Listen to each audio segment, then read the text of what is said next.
Hey everybody, it's Jane Johnston with the Bar Hill Group at Remax Camosun, host of Vancouver Island Time and Community Talks daily at 4:30.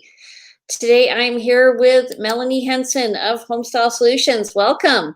Hi, Jane. How are you? Good. How are you doing? I'm good. I'm really good. How's it been working from home? Kids driving you crazy? Kids, dog, husband. Yes, I've had to create myself a little office space in the house here. Now I need to get a door though. So, what is it that your company does? Explain it to everybody. Well, we are a full staging company. So we do anywhere from consultations with homeowners who are looking to get their property ready for the market. We also can do partial designs where we might be able to bring in some things to help furnish the home, but we can work with their own things as well. And we do full vacant staging Do you as well. find that people are nervous about staging? The biggest fear with people is the cost. The cost is definitely something that people shy away from, but we like to say, for whatever it might be between, even $4,000 to $10,000, it's better that cost up front than dropping the price by $40,000 to $80,000 on your listing. So it's worth it. I was talking to some clients today and I was saying it's best to put your best foot forward right from the beginning. Do everything you possibly can do to sell your house and Absolutely. come up with a budget of what you want to spend the money on and then make the decisions based on the budget. Right? Absolutely, absolutely. You should look to put at least 1 to 5% back into your home when you're selling your property for whatever you're going to be listing it at. So let's just take a number of 600,000. If you're listing it, you should be aiming at least $6,000 back into, maybe it's paint, maybe it is staging full vacant, or maybe light fixtures, anything to improve it. You wouldn't sell your car empty or dirty. Why would you sell your biggest investment like that? Well, most people wouldn't. That's true. I never realized that you had a formula for percentages. So, what do you think the focus should be on if somebody is in their home and it's, let's say it's a 1990s home. Well, I mean, if they're living in it, you want to renovate to live, repair to sell. So if it's just a quick once over, it could be paint, it could be new light fixtures. You don't want to start tearing apart kitchens or bathrooms. You're just not going to get the money back into it. You might, that would be dependent on how much you're going to list your property for. So if you're renovating, you want to be able to at least live in that property for a good 5 years, and then you get your money out of the renovation. Right. So repair would be paint. Those are simple things. Light fixtures. It could be maybe a backsplash that was never added. A lot of homes in 1990, we have a lot of dusty rows and a lot of non-backsplashed kitchen areas. So that can really add a benefit to someone coming in. They want to be able to look at a home as a move-in ready. Right? You don't want to, some people are moving in and that's everything that they have is going into purchasing that home. So they don't have the money to pay for the renovations that it might take. So What about carpet and stuff like that? If you go into a house where they have, like the house that we bought had gold carpet in the bedroom and green and purple, like just making it all one type of carpet. Just what's the word? the flow, to Yeah. make it flow. Yeah. Carpet is something I wouldn't spend a ton of money on, but if you can get almost a commercial grade neutral color, it really can, again, move in ready. Someone can live with the builder's beige color compared to the green and gold, right? Green and gold don't go with everybody's furnishings. So The green and gold have got to go. the shag has got to go. Yeah. Is shag coming back? Well, I mean, no, actually, I mean, my personal opinion is that shag is kind of losing its oomph again. I have had my share of shags, and I don't advise them for kids with people with small children because you lose Lego bits in there, and it's very painful to walk on. But more low pile things that you can walk on and still add a little bit of color and texture to the floor. But yeah, shags they're good for staging because they're nice. There's the things that maybe we don't necessarily want to everyday living. Right. I Mhm. once sold a place that had red shag that went along the floor and up the Mm. wall. That was Oh, with some flocking on the wallpaper, maybe. yeah. What Yeah, about the nice. use of vintage furniture in a house?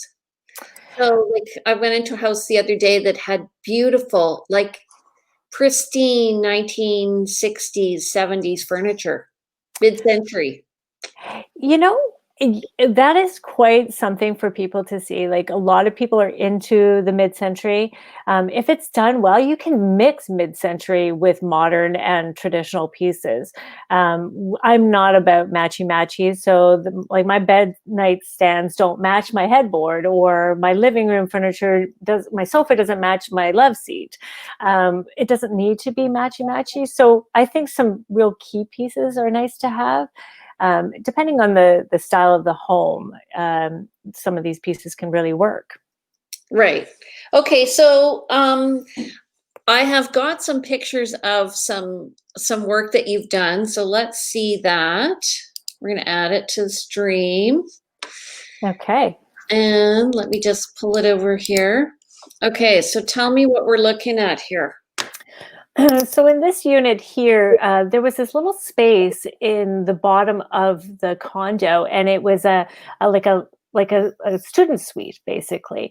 And the two pieces that were there just didn't tell the story. So it's not about putting just something in to fill a space. You have to make sense of that space.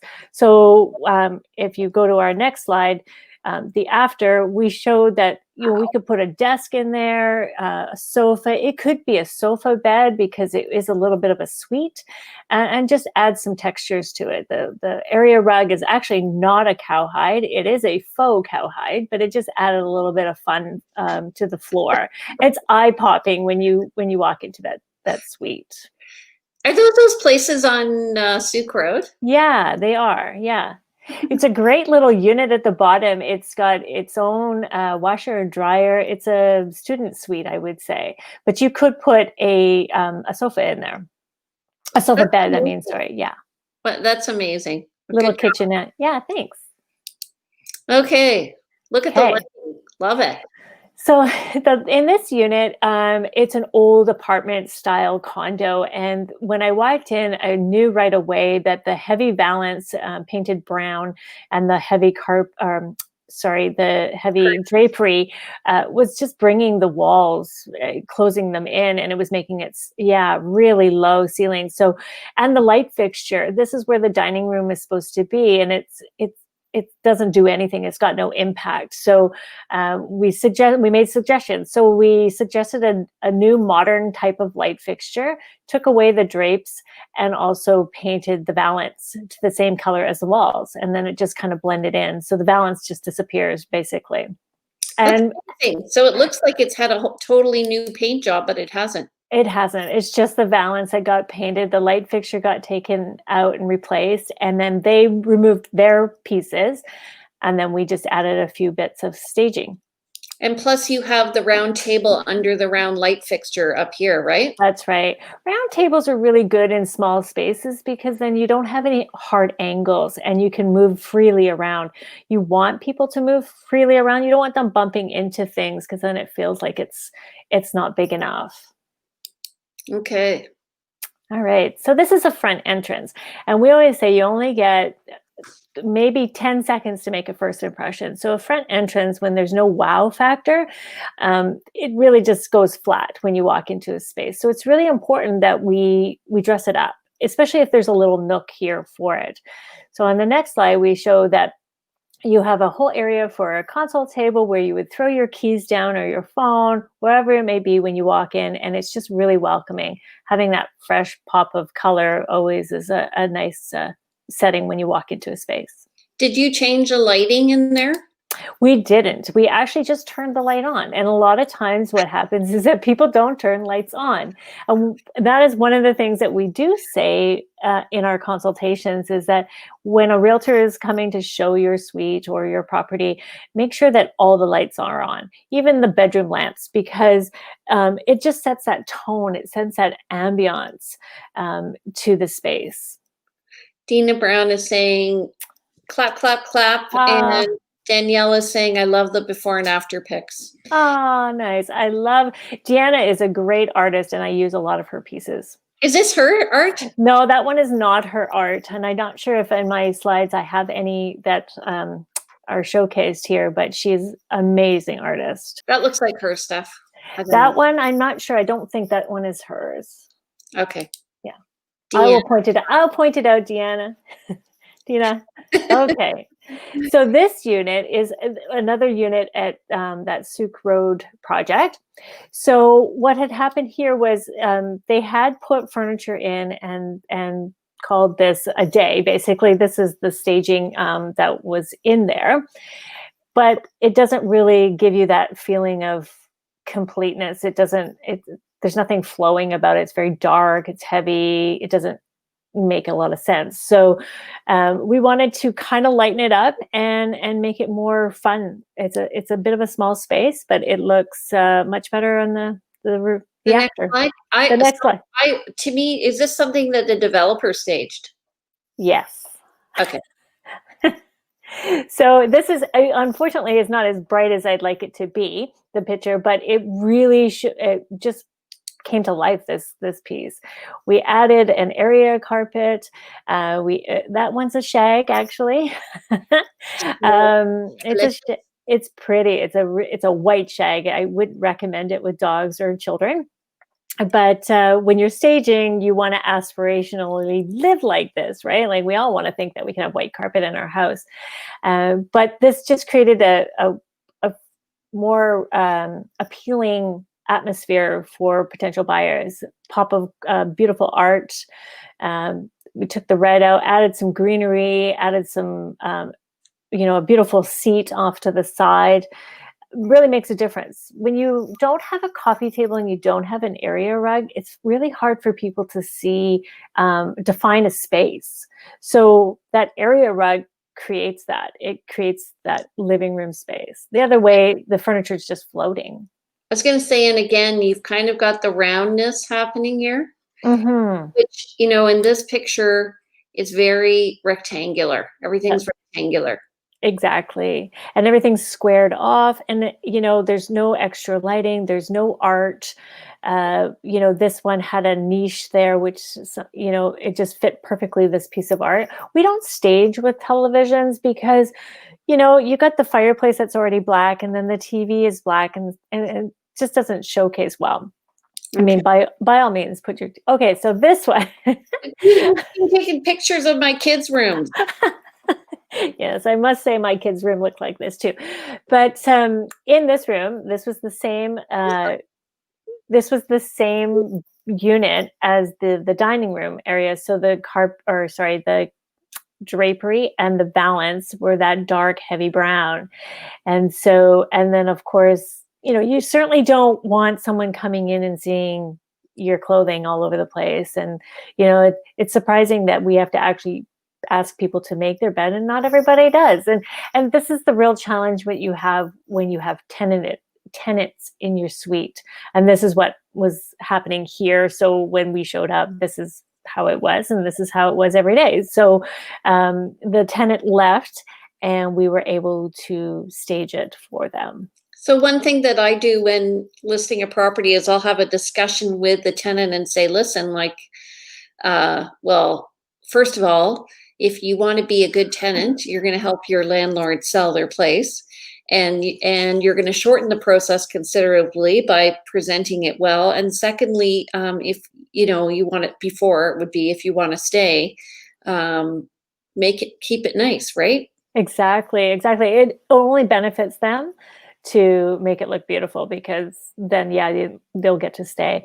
So here, again, we changed the light fixture, we changed the paint on the valance, took the drapery down, brightened the room right up. It's the same paint that's already in there, and then we just added a beautiful bed, and that's all it took. That's amazing. It just made you feel like you come home, your master bedroom should be your oasis, and whoever is buying the space is buying the house with the master room. So you want that to be the most beautiful out of the bedrooms for sure. So let me ask a question. This is very Mhm. serious. Okay. You have 7 pillows on your bed? Well, no, but I would love to have 7 pillows on my bed. What do you do with those in reality? I mean, would I Well, would basket, just toss them all in? it's the time when you have that moment of like, you I don't know. Yeah, you just toss them off to the side. You could use them a little extra padding, but just to the side. It's definitely something that people aspire that that's how they want to live. I always think about when guests come over.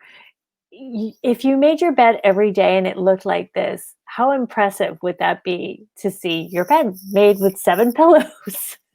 We have 4, and Yeah. we, like, use them to sit up, and we have, like, pillows like this in front. I like a bigger pillow Yeah. because it's more comfortable to sit on. These ones move around, you know? Yes. These ones are really just for decoration. What about putting these on an angle? Um, I mean, every stager has a different opinion about how to fluff up a bed. Me, I like to have um, things very streamlined. So I don't want a lot of busyness because when you're staging, it's not necessarily about the bed, it's about the space. And Yeah, so when you create some crazy design, it takes away from the space. So right. that's the staging is telling the story, but it's just adding to the story. It shouldn't be all about the staging. It's the vignette, the vignette. The vignette, So again, the round, the which is round. interesting. I just the we call those so Danielle has a lot of pillows too. Um, the light fixture from before, it's the old fashioned, we call them, I don't even know if this is appropriate for me to say, but I believe that the last and the before picture is, we call them boob lights. Oh, yeah, up here? Yes. Yeah. So is that appropriate to say? I don't know. No, it's not, Oh, sorry. but it's funny. It is. And so, light fixtures in a space are like the jewelry of a room. Hmm. So it can really make a difference on how somebody views it. The old fashioned light, like that light fixture there is probably, I don't know, under $100 for sure. And even the one that was in the dining room was under $100. It can make a huge difference. And also, make sure you buy the one that's the right fit for the room, right? Yes, absolutely. We didn't want to have something that had a big drop shade in it. The ceiling there was probably only an 8-foot ceiling, maybe if that. So you want to have a flush mount definitely in a bedroom, unless you have high vaulted ceilings where you could use a bigger um, shade, a drum shade that could hang down a little bit. And same with the dining room. You don't necessarily, depends on the size of the space. You don't want to have something that's too far down or too over large. What about, chandeliers in bedrooms? I love a good chandelier, but a chandelier, a lot of people get afraid of chandeliers because they think of like crystals and candelabras, and that's not the case. Chandeliers can range from all sorts of things, like glass, glass balls, big shades with a little bit of dangly. It's nice to have. It's in a bedroom when you're trying to sell, um, you know, $1 million home that has a massive bedroom. How more glamorous is it than a big chandelier? And they say that usually the wife or anyone who is the significant other is the one that is making those decisions. We give the man cave, the garage, etc. But the bedroom, the oasis, can have a little bit of glamour to it, for sure. All right. This All looks right. pretty boring. Well, this is an interesting little space, because off to the side of this this is a living room, and you had this built in, and really you should put probably a TV there. That's what most people will probably do, but we put a piece of art, and we also put 2 chairs, the Wasili chairs that we rent from the warehouse, that are they're less in heft, if you will, like, so they're very see-through, Through basically. Yeah, and the yeah, glass table. and the glass table. So now that space looks like there's a lot of room in there, and there is actually a lot of room. But if it was empty, it just looks a little flat, like you can't put chairs in front of that, because that's where the TV would be. But there's nothing to say that you can't have chairs looking back at you. You want to create that conversation cluster, so that the sofa and the 2 chairs are friends with each other and actually will converse. How eloquent. Yeah. This was a really interesting space. This was a big property out on Beach Drive, and it had a massive wall unit that was off to the side, but it had this big open concept floor. So it has a TV, and this was not the living room. This was like an office space, but it had a TV right in the middle of the fireplace. So what we did here was we created a back desk office, and then 2 little seating chairs in front of the TV. So it was 2 spaces in one. And you added some greenery. Yeah, so the greenery there, that just goes upstairs, and there was a piece of glass, see-through glass going upstairs. So it would be nice just to be able to see some kind of green. We always put green in our spaces. It's always great to have the outdoors come inside. You can't go wrong with green. Green goes with everything. Whose art is this? That one is our beautiful friend, Dina. Yay. Dina Brown, yes. It's amazing. She's got some amazing pieces. So, okay, Next one.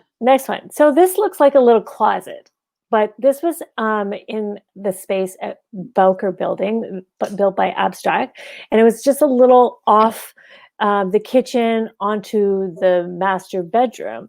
And so what we did here is we created a home office, and now everybody's actually seeking home offices because we're tending to work from home now. So it was a great little area for a desk. You could put anything, like you could put 2 chairs there if you wanted to, but we wanted to create an office nook, if you will. So again, there's the greenery, mirrors. We always add a lot of mirrors as well, because excuse me, that creates another window into a wall. This also adding the light here just made a huge difference to that space. Huge. Wow. It had some overhead lighting, but then we added the desk lamp as well. Just brightened up the space. Nice. Yeah. Okay. Here we are back at this one house, this one condo. Same thing, living room, dark, heavy drapery with the balance. It just, windows, if you can take the drapery down without it affecting the space, we always recommend it, unless you can pull them right back or tie them back, because if you just crack your drapery a little bit, it creates so much light, and natural light is what people are wanting. So here we changed things around. As soon as you walked in, all you saw was that corner of that sectional. So we moved it around. We made the TV on that one wall, and we turned Color sectional? Sorry? Is that the same sectional couch? It is the same sectional. But it's gray. Here it looks like blue. It's because there was no lights on, and the drapery is what's causing the window to be a little darker in there. Oh my God. What a difference. Huge difference. And here, this carpet, like, how fun is that carpet? It is fun. Well, you've got all the same elemental colors and a completely different look. Completely different look. So we just updated. They had an area rug there, but it was a very old-fashioned type rug. beautiful, but we wanted to create a little bit more of a fun space with the geo-shaped carpet and just add that blue with that yellow, because blue and yellow always goes really well together. And the TV, that was the client's sofa and the TV. And we just switched it around because that art wasn't doing much on that wall. And we just opened up that window so you could now go to the window. Instead, you couldn't. Oh, right. Okay, last one. Okay. So this is a little cute house that we did. It was really interesting. It had a fireplace kind of in the middle of it, but it wasn't really a working fireplace. So we had to figure out something there. But in the next slide, you'll see like this, it just came to life with a white sofa, white shag. We added some decor pieces in the fireplace. I mean, you might as well use furniture. Retro. Yeah, it was a little vintage. Pops of green, a little bit of yellow, some art off into the entrance there. And it just came together really, really well. Again, sorry? I was just going to say, like, when you look at the before picture, it's just this hollow room. It has no life to it. And when you walk into a room with no furniture in it, there's an echo. It's cold. There's nowhere to sit. We always love it when our cushions are all crumpled up, because that somebody has sat down and actually envisioned themselves sitting in there and being in the space. Awesome. Mm-hmm. So I have to say that one of the reasons why Mel is here with me today is because she is my secret weapon in real estate. Yes. And yes, and I use her quite often. And so the consultation, not the staging part, but the consultation, what's that called? The first impressions? First impression consultation, yeah. Yeah, because you never get a second chance to make first impression, right? You really don't. You really don't. And it's really a painless consultation. We're an hour and a half and we go through it together. The critical areas of selling any home are your living room, your dining room, kitchen, master bedroom, ensuite, and possibly like any rec room or extra seating that you might have on the balcony, deck space. Those are the critical areas. Second, third bedrooms are usually pretty self-explanatory, but we try and go through all those main critical areas, and then everything else just falls into place. Actually, it's interesting because I had you stage a house. So the seller listed it, I think, at $1,070,000. This is probably 5 or 6 years ago. And I'm like, $1,070,000. I knew it was going to be a hard price point anyway. And then when we finally decided to go under $1 million, because it was not $1,000,070 house, we staged it, and people did not recognize the before and after of the interior. And what was really cool, it was so open concept, but having you stage the home. Right. Do you remember it was a house on Lockside Drive? Yes. So you actually defined the living room with the space, and you had a see-through table in the dining room, in the kitchen area. It was really good. Yeah. And it sold, I think, in 3 days. Yes. Well, you have to like when open concepts, we all want them, but we don't know how to decorate or set them up. So you need to define each category. So the living room, we needed to put an area rug in there. We needed to focus on the beautiful grand fireplace that it had there. And then the kitchen had a little off kitchen, but it also had a massive dining room at the front of the house. Right. So we needed to what was that supposed to be? And being empty and so far away from the kitchen area, no one, I don't think, could really understand what to use it for. So yeah, that was a fun project. Actually, what was cool was the dining room had these 2 windows that looked back to another house. So when you were sitting there, you would feel like you were looking. So what you did was between the windows, you stuck a big mirror. That's right. Totally changed the comments. It was so funny. Well, and it was reflecting the outside. Yes, yes. Okay, we have one question from Gay. She's asking, what can you do about a suite that's rented? Well, like what we were talking about before, you could have a consultation with your renter. we give them an action plan to try and give them the basis of what they might need to put away, maybe store, just getting them prepped for having showings. And again, we tell them that the importance of why they should be invested in it, so that they either stay on or help the potential buyers sell and be, I guess, in their good books, I guess. I don't know. Well, and also, I think at least if you can get them ready for the photos, it would be nice, because then they can see the potential of it. Yeah, photos are really critical because you only get a few seconds to capture somebody's attention on MLS. And once you need to get them into the space. So that is where the consultations really take a real effect, is in those photos. Yeah, and actually Gay has done a fabulous job, Gay and Gavin, of staging their own home. Great. So, Gay, let me know if you want some help with the suite. I'd be happy to help you. I'd be happy to get Mel to help you. Okay, well, thank you. Believe it or not, we're done. Wow, that's fast. I talk too much. 10 out of 10, Mel. Thank you. Yay. It's fun. Good. I'm glad you came. So we'll have to have you another time, maybe when the market's changing. I think we're going to see a lot of houses coming on the market. I know that there's photos and floor plans were booked in advance for some properties. So I expect you're going to be busy.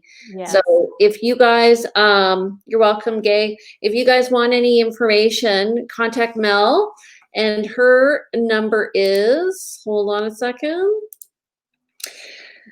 391-250-391-1924. Email homestyleteam@gmail.com, or you can go to homestylesolutions.ca.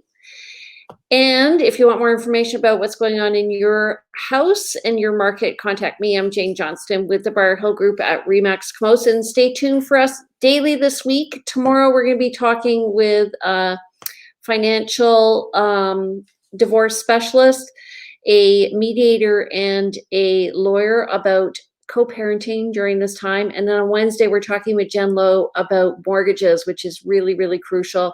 There's some major changes that have come down the pipe. So thank you so much for joining us, and we'll chat with you soon. Appreciate it. No problem. Thanks. Bye. Bye.